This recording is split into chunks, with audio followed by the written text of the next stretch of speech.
Bonjour, je suis François Pouzrat, associé du cabinet Rowe Consulting, un des grands cabinets de la place de Paris, présent à l'international.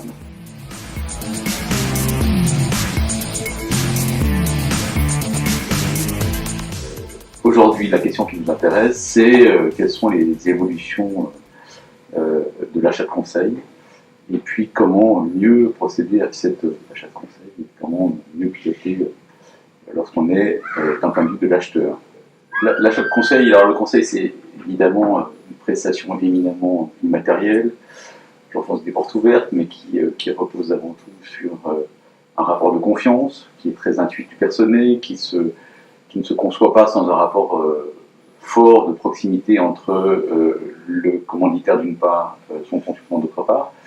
Quand je dis ça, c'est que ça n'est du coup pas un métier technique, c'est du coup la place de l'acheteur dans cette relation entre client commanditaire et consultant ne va pas de soi.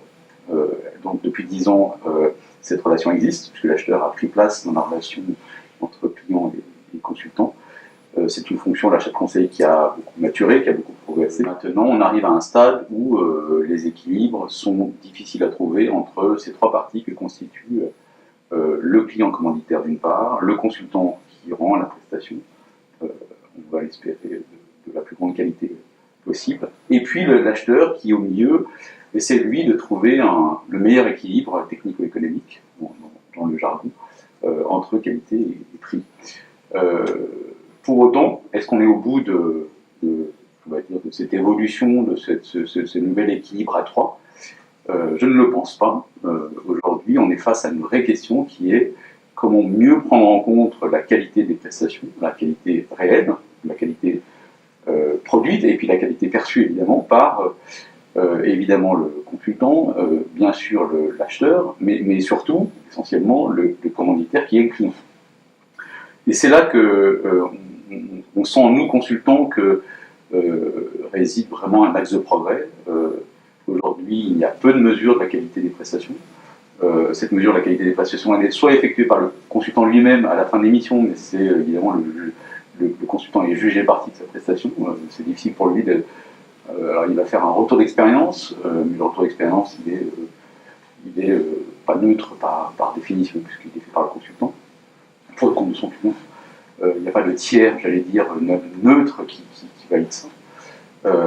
Et l'acheteur, de son côté, fait peu ou pas de bilan ou d'enquête de satisfaction ex post des prestations, à part dans certaines grandes structures, certaines grandes entreprises, au moment des référencements, où il y a ce genre de critères qui rentrent en compte. Et nous, consultants, on est vraiment preneurs d'une professionnalisation, en tout cas d'une amélioration de cette évaluation de la qualité, puisque autrement, si cette qualité technique ex post n'est pas prise en compte, qu'est-ce qui compte le plus dans le rapport entre ces trois parties prenantes? C'est le prix. Et le prix en période de crise devient vraiment un critère obsessionnel.